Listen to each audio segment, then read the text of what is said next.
사랑의 주님, 지난 주간도 저희를 지켜주시고 은혜와 사랑 안에 거하게 하시고 거룩한 주님께 예배드리며 우리의 마음을 깨끗게 하시고 주님의 영광을 보게 하시어 우리의 입으로 주님의 영광을 찬양하게 하여 주셔서 감사합니다. 아멘. 하나님 아버지, 주님을 더 알아가며 있으며 주님이 주신 구원의 은혜 속에 살아가고 있지만 어려운 삶의 문제에 부딪힐 때 흔들리는 저희의 모습을 보게 됩니다. 우리의 모든 것 주님께 내려놓고 오직 예수 한 분만으로 가슴속 깊이 주님만 섬기며 모든 것 여쭙고 듣고 주님의 뜻 분별하며 순종하는 삶을 구하지만 때때로 쉽게 좌절하고 넘어지는 모습입니다. 주님 도와주세요. 주님 도와주세요. 더욱더 믿음의 삶을 살게 은혜 내려주세요. 주님, 우리의 주어진 환경 속에서도 안전하게 보호하여 주시고 늘 주님께 기도와 찬양으로 감사하는 모습의 우리가 되도록 지켜주세요. 이 시간 자유롭교회를 위해 기도합니다. 주님의 복음으로 인하여 부흥하게 하시고 코로나 상황에서도 더욱더 기도와 말씀에 힘쓰게 하시고 주님의 찬양이 필요한 자에게 주님의 사랑으로 다가갈 수 있는 저희의 모습이 되게 도와주세요. 주님의 귀한 말씀으로 다니엘 세우신 목사님께 성령의 능력으로 붙들어 주시고 목사님이 계획하신 사역 위에 능력의 복을 더하여 주시사 모든 일들이 주님의 계획하심으로 이루어지는 역사가 일어나게 도우시고 주님의 손길과 동행하는 목사님의 사역이 될 수 있게 하여 주옵소서. 한 주간도 우리의 모습이 온 인류의 구원을 위해 기도하며 우리나라 온 민족의 구원을 위해 기도하는 그런 자들의 모습이 되게 하시고 우리의 모든 것 주님을 위해 헌신하는 일꾼의 모습으로 주님의 말씀에 청지기와 같은 모습으로 주님을 매일 인격적으로 만나는 모습으로 살아가도록 노력하며 주님 닮아가도록 힘쓰는 자들이 되게 도와주옵소서. 늘 우리와 함께 하시며 살아서 역사하시는 우리 주 예수 그리스도 이름으로 기도드립니다. 아멘. 지혜로 하늘을 지으신 이에게 감사하라. 그 인자심이 영원한 이로다. 땅을 물 위에 펴신 이에게 감사하라. 그 인자심이 영원한 이로다. 큰 빛들을 지으신 이에게 감사하라. 그 인자심이 영원한 이로다. 해로 낮을 주관하게 하신 이에게 감사하라. 그 인자심이 영원한 이로다. 달과 별들로 밤을 주관하게 하신 이에게 감사하라. 그 인자심이 영원한 이로다. 아멘. 날마다 빛에 걸어가리. 하늘의 영광, 하늘의 영광, 나의 맘속에 자고로 넘쳐. 할렐루야의 힘차게 울며 영원히 주를 찬양하리. 평상시에도 하루에 3번 이상씩 기도하지만 교우들의 어떤 일이 생기면 더 간절히 기도하곤 합니다. 이것이 작은 교회를 담임하고 있는 목사님들의 공통된 마음이지 않나 싶습니다. 하지만 그 모든 조건은 하나님께 달려있음을 믿는 우리 자신들 아닙니까? 더욱이 하나님은 우리에게 절대적으로 필요하지만 우리가 구하지 않은 것들을 덤으로 주시는 하나님이시죠. 햇빛도 물도 공기도 우리에게 없어서는 안 되는 것들이지만 주님께서 미리 하시고 공급해 주시는 것들입니다. 왜요? 그를 통해 자연계의 모습들을 통해 피조물들의 모습을 통해 살아계신 하나님을 바라보도록 하기 위함 아닙니까? 그러나 아둔한 우리를 위해 하나님께서는 영적인 빛의 세계로 햇세대의 은혜를 깨닫게 해주시는 아마 아버지이십니다. 제가 어린 시절의 기억들이 거의 없는데 잘 아주 기억하는 것이 있다면 뒷산 삼안봉에 올라가 바위 3개 삼안봉이 있는 그 산에 올라가 열매를 따먹던 일이었죠. 그곳에 올라가 꾸치똥을 따려다가 슬리퍼를 신고 갔던 그게 깨지는 콜라병에 푹 발이 박히는 하시는 분이 2명 계신 것 같은데 피를 줄줄 흘리고 내려왔을 때 어머니의 사랑의 손길로 나를 치료해주게 하시는 그 햇셋의 사랑이 떠오릅니다. 그뿐만 아니겠습니까?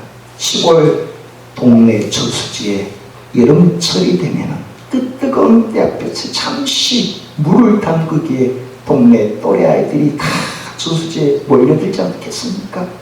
그런데 어느 해 어느 날에 그 저수지에서 놀던 선배 한 분이 물에 빠져 죽는 사고가 발생을 했습니다.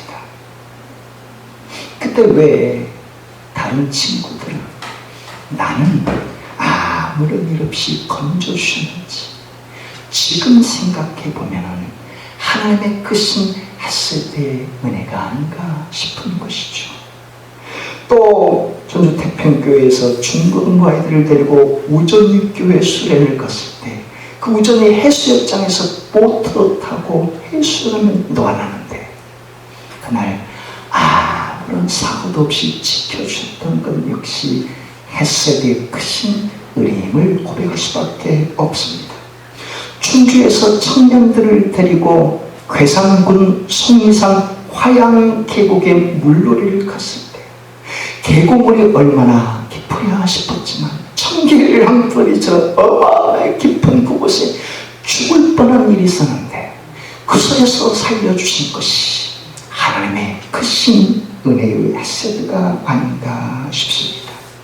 50이 넘어서는데 제 친구들 가운데 젊은 시절에 이미 죽은 친구도 있고 40이 넘어 뇌출혈로 쓰러진 친구들을 볼 때마다 하나님의 햇세드의 은혜를 더 절감하게 되는 저 자신입니다. 이것이 저 자신만의 고백이겠습니까? 이 자리에 함께 계셔서 지금까지 살아온 나의 자신의 여러분 각자의 뒤안길을 생각해 볼 때마다 음으로 양으로 하나님께서 베푸신 햇세드의 은혜가 얼마나 큰지 우리는 절감하게 됩니다. 왜요? 이런 삶의 상황 속에 내게 은혜를 베푸신 그 하나님의 손길을 통해 창조 하나님을 절절히 깨닫도록 하기 위함 아니겠습니까? 이것은 지난 시간에 말씀드린 이랜드 그룹의 박성수 회장, 목포 출신인 박성수 회장도 다르지 않았습니다. 그분은 어렸을 때부터 어머니의 손길에 따라 이끌려 애당 문턱을 드나들었던 분이고 청년 시절도 열심히 교회를 다녔던 분입니다. 그러나 그때까지 예수님이 자기의 죄를 위해 십자가에 못 박혀 죽으신 그 예수님을 인격적으로 만나지 못한 터였죠. 그만큼 그런 상황 속에 있었는데 사촌 누나가 CCC 활동을 하며 그에게 준 성령 체험 전도지를 읽어나가면서 그 순간 성령님이 찾아와 주셨고 그 심령에 내가 죄 중에 괴수였군요. 나는 죄인이었군요.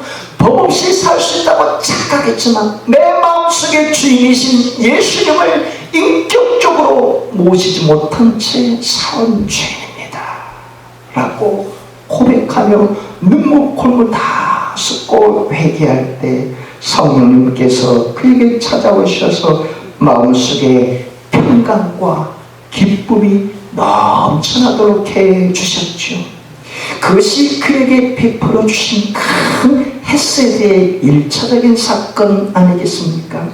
그 와중에 그는 휴학을 하게 되고 반수를 하며 준비해 나아가는데 다시 서울대 공학과에 합격을 하게 되었죠.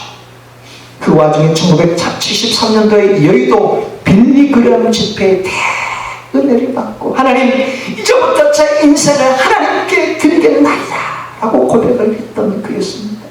그러나 대학교 4학년 때 근육 무기력증이라는 희귀 질병을 앓게 되었고 볼펜을 쓰는 것도 힘겨워했고 옷을 올리는 것도 이불을 덮는 것도 너무너무 힘에 부쳤던 그였고 이대로 가다가는 근육이 마비되고 전신마비가 올지도 모르는 진단을 받은 그였죠. 그러니 그때부터 금식 기도도 하고 기도원을 찾아다니고 여러 중보기도자들에게 기도를 부탁했던 그였죠.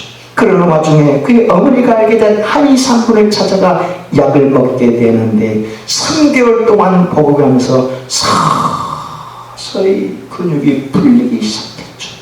괜찮다 싶었지만 재발하지 않기 위해서 다시금 한의사를 찾아가 그 처방전의 약을 다시 주세요, 제조해 주세요 하고 말했는데 웬걸 그 한의사가 처방전이 사라져버렸네요. 어떤 처방전을 썼는지 저도 모르겠어요. 그때 깊은 깨달음이 밀려왔죠. 하나님이 내 불치병을 고쳐주셨구나 하고 말합니다. 그것이 어쩌면 두 번째 헤세드의 은혜로 깨닫는 부분이지 않았겠습니까? 그것이 끝이 아니라 그 이후에 1980년도에 학원 과외 금지 조치로 인해 학원 강사를 할 수가 없었던 그는 그 이후에 하나님께 매달려 사업을 구상하며 기도했죠. 병상했을 때 읽었던 책들을 토대로 사업 구상했고 하나님께 간구하지 않았습니까? 하나님, 제가 소원하지 않았습니까? 제 남은 인생을 하나님께 주권적으로 바치겠다고 말입니다. 그러니 사업의 길을 열어주시기를 원합니다. 돈이 한 푼도 없는데 하나님 돈을 빌려줄 사람을 보내주시기를 원합니다 하고 매달렸을 때 신기한 방법으로 두 사람을 통해 사업자금 500만 원을 건네받게 되었고, 그 당시 이화여대 옆에 2평짜리 옷가게를 열었죠. 그리고 그때 이곳저곳을 찾아다녔는데 남대문 시장과 정태일이 일했던 평화시장에서 옷을 떼다가 팔았는데 불티나게 팔려서 의류 체인점까지 둘 정도였죠. 그렇게 사업이 불티나게 잘렸는데 세금 계산서를 떼줄 수가 없어서 하나님, 세금 계산서 떼주고 더 정직한 방법으로, 더 선한 방법으로 사업을 할 수 있는 길을 열어주세요 라고 기도했을 때, 그래서 탄생하게 된 게 1986년도 주식회사 이랜드, 법인 이랜드가 탄생했다고 했습니다. 그 무렵에 사업에 번창하게 되었고 1989년도에는 1천억이 넘는 이윤을 거두게 되는데, 그때마다 모든 주권이 하나님께 달렸음을 믿었던 그는, 이 모든 현장에 생생한 체험을 했던 그는 11조와 감사는 물론이요 선교와 구제도 전적으로 헌신했던 그였습니다. 왜요? 자기가 잘나서, 자기가 건강해서, 자기가 사업 수완이 뛰어나서가 아니라 하나님의 긍휼하신 헤세드의 은혜임을 고백했기 때문입니다. 그 모든 기초에 성장하기까지 대리점 경영 방식이 한 몫을 담당했기에 그는 회사 이익보다 대리점 이익에 더 신경을 썼다고 했죠. 하지만 중요한 프로세스, 하나님의 제일 중심의 길을 놓치지 않았던 그였고, 그래서 다른 의류 매장업체들이 주일에 1년에 30% 매출을 올리는데 반해 그는 주일은 쉽니다라는 이 프로세스를 세우게 되었죠. 그래서 매장들이 하루 일주일에 한 번 그 주일의 문을 열게 되면 일주일치 납품을 다 끊겠다는 프로세스를 세웠고, 3번 주일의 문을 열면 그런 체인점 납품 모든 것을 다 끊고 완전히 철수시키겠다 하는 프로세스를 세워나갔죠. 그럼에도 주일을 날 쉬면서 경영주인 그, 고용주인 그, 또 대리점들 모든 직원들까지도 쉼을 주면서 함께 세워나갈 때 하나님께서는 다른 경쟁 의료업체에 뒤지지 않고 더 이윤을 남겨주시는 크신 은혜를 베풀어 주셨다고 했습니다. 왜 그런 헤세드의 은혜를 그에게 베풀어 주는 것입니까? 영적으로 아둔할지도 모르는 그 자연계의 피조세계를 통해서도 얼마든지 하나님이 창조주심을 알게 하시는데, 깨닫지 못하는 아둔한 인생들에게 그 진리의 세계를 열어주셔서 창조주 하나님이심을 더 깊이 깨닫도록 하시는 방법 아니겠습니까? 오늘 본문을 통해 우리에게 베푸신 주님의 메시지가 바로 그것입니다. 할렐루야, 축복합니다. 시편은 히브리어로 테힐림이라고 했습니다. 찬양의 노래들이란 뜻이죠. 1편에서 150편까지 있는데 어떤 시편은 모세가 썼다는 BC 1400년경에 쓴 시편도 있고, 어떤 시는 다윗이 BC 1000년경에 쓴 시도 있고, 어떤 시는 솔로몬이 BC 900년대에 쓴 시도 있고, 또 어떤 시는 찬양대원이었던 지휘자였던 아셉이 쓴 시도 있고, 고라 자손들이 쓴 시도 있고, 더 나아가 여러 음악가들, 뮤지션들이 쓴 시편도 함께 담겨 있습니다. 바벨론의 포로로 끌려갔다가 돌아와서 나라와 민족을 재건하던 그때 이 시편들을 모은 책이 시편의 내용입니다.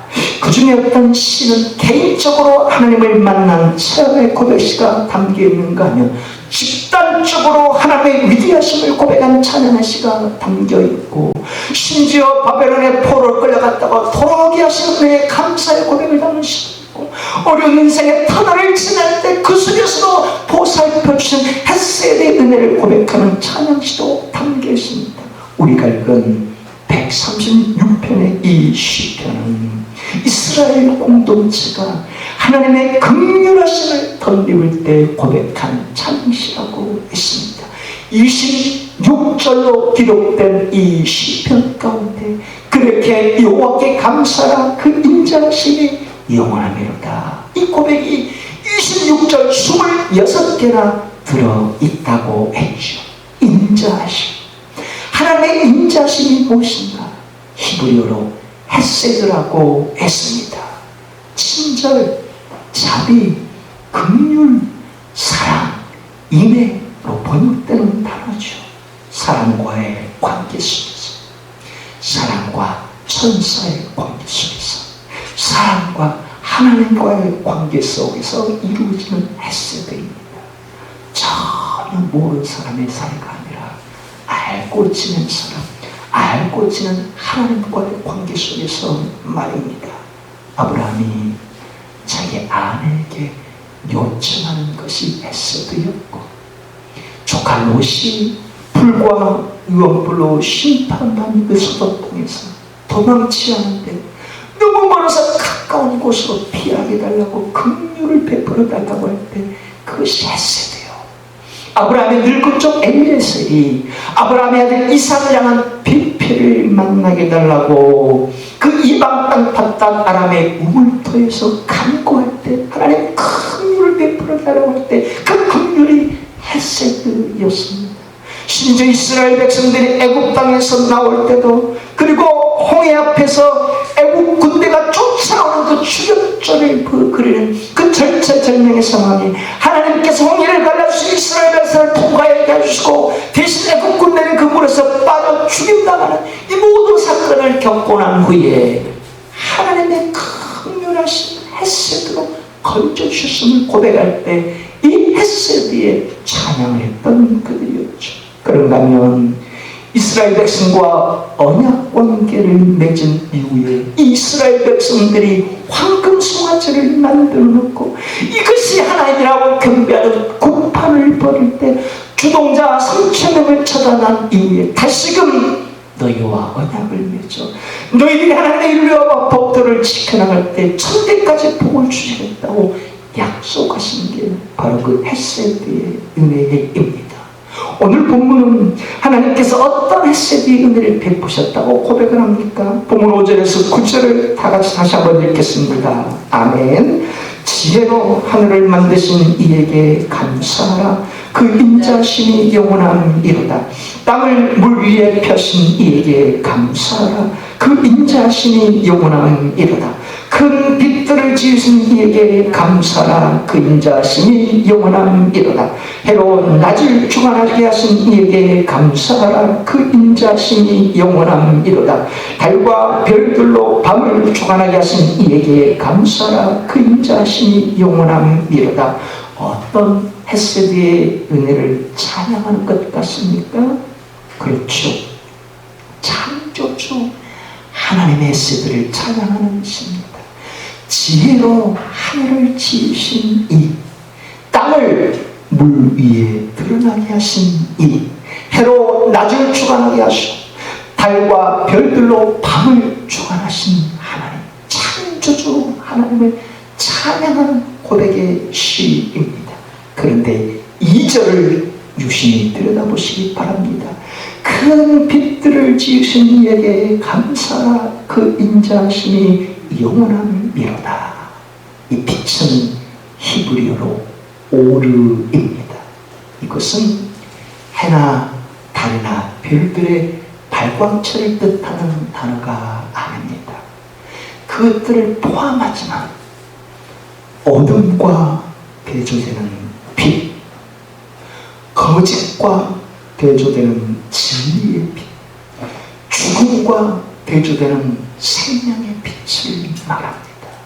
무기력, 혼돈, 답답함, 우울증과 대조되는 치료와 회복의 빛을 말하는 것입니다. 베드로와 그 형제 안드레, 그리고 요한과 그 형제 야고보에게 예수님께서 너는 나를 따라라 했을 때 그 빛의 세계로 따라갔던 그 모습이 그것입니다. 사도 바울이 그리스도의 대적자여 교회 핍박자로 살다가 다메섹 도상에서 빛 가운데 찾아오시는 주님을 만난 이후에 그 빛의 세계를 위해 자신의 인생을 걸었던 게 바로 그 빛입니다. 수가성 여인이 이전에 남편 5을 두었고 새로운 남편과 더불어 살아가지만 만족함을 느끼지 못했던 그에게 주님이 그날 대낮에 찾아와서 생수의감을 맛보게 해주신 그 빛의 세계가 바로 그것입니다. 기도원이 소심하고 두렵고 답답하던 기도원에게 하나님께서 능력의 빛을 비추셔서 미디안 대군 연합군 14만 2천 명과 맞서 싸우시는 담대함을 주셨던 그 능력의 빛이 바로 그것입니다.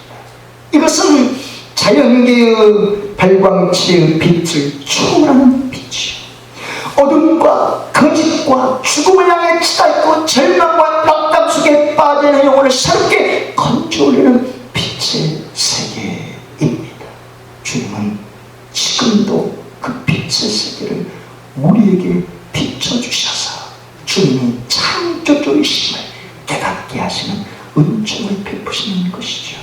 그래서 오늘 본문을 통해 주님께서 우리에게 베푸신 은혜가 무엇인지 알 수 있지 않습니까? 주님께서는 자연계의 빛은 물론이요, 자연계 빛을 초월하는 영적의 빛을 우리에게 비춰주시는 은혜를 베푸신다는 겁니다. 성령님을 통해 우리 각자의 심령에 그래서 말씀하지 않겠습니까? 사랑을 하더라, 사랑을 한다라. 너에게도 자연계의 빛 이상의 초월적인 빛을 너에게 부어주길 원하지 않겠느냐. 갈릴리 어부 출신의 제자들을 불렀던 그 빛의 세계를, 죄 속에 욕망 속에 정욕 속에 허덕이는 수가성 여인에게 비춰주던 그 빛의 세계를, 두렵고 절망과 낙담 속에 있던 기도원에게 담대함을 일으켜줘 세상의 승리의 빛의 세계로 이끌어줬던 그 빛을, 근육 무기력증에 절망하던 박선수, 하나님의 치료의 광선을 발해주셔서 창조주 하나님의 신을 깨닫던 그 빛의 세계를, 교회 예배당 문턱을 드나들었지만 어머니의 손길을 붙잡고 예배당에 들었지만 자신이 죄인임을 절감하지 못했던 그에게 자신이 죄인임을 깨닫게 하시고 기쁨과 희열의 기쁨을 넘쳐나도록 베푸셨던 그 빛의 세계를 너에게도 베풀어 주길 원하지 않겠느냐. 그러니 내 사랑하는 딸아, 내 사랑하는 아들아, 너의 인생을 전능하신 하나님 창조 하나님께 의탁하여 살지 않겠느냐. 내가 그 빛의 세계를 너에게도 비춰주고 진리와 생명의 빛으로 능력의 빛으로 너를 이끌어 올리기를 원하지 않겠느냐. 청년 박성수에게 뿐만 아니라 사업자 박성수에게도 500만 원이 없어서 허덕일 때 하나님이 보내주셨고 또 주인은 주인과 함께 철저히 지키며 살아갈 때 더 열린 세계로 이끌으셨던 그 빛의 은총을 너에게도 베풀어 주길 원하지 않겠느냐. 그러니 이 빛의 세계를 사모하며 오직 주의 중심주의로 내가 나아갈 때 너에게도 더 큰 푸른 종이빛으로 너를 감싸주지 않게. 밥을 먹고 점심이 지나 잠을 못 때 졸음운전 가운데도 너를 지켜준 일이 얼마나 많이 되니. 가드레일을 받고 차가 뒤집혀지는 이 상황 속에서 너를 지켜준 일이 얼마나 많이 있었다냐. 이외에도 네의 인생길에 지나온 뒤앞길을 돌이켜볼 때 네가 깨닫지도 못하는 순간순간 여호와 하나님이 너를 빛의 세계로 붙잡아주지 않았다냐. 네가 어찌 그 하나님의 크신 은혜를 찬양할 수 있겠느냐. 할렐루야. 은혜 아니면 살아갈 수가 없네. 혼마저도 다 주의 것이. 세상 평안과 위로 내게 주신 예수, 오직 예수뿐이네. 그 신뢰에 따볼 수도 없고 작은 고난에 지쳐도 주께 묶인 나의 몸살 버티고 견디게 하시네. 은혜 아니면 살아갈 수가 없네. 나의 모든 것 다 주께 맡기니 참된 평안과 위로 내게 주신 주 예수, 오직 예수뿐이네. 미국의 신세계 콜택시 대표이자 뉴저지주 해안에 있는 베다니 교회 장로로 섬기고 있는 김정일 장로님이라는 분이 있습니다. 역시 목포 출신의 분입니다. 그분은 20년 동안 미국에서 콜택시 운전을 하며 탑승자들에게 주님의 복음을 전한 증인으로 살았고, 그 삶을 엮은 책 제목이 뉴욕 천국으로 가는 마차라는 책에 나와 있습니다. 그때 마차란 그 자동차를 가리키는 것이요, 죽어가는 영혼들에게 빛의 세계의 통로로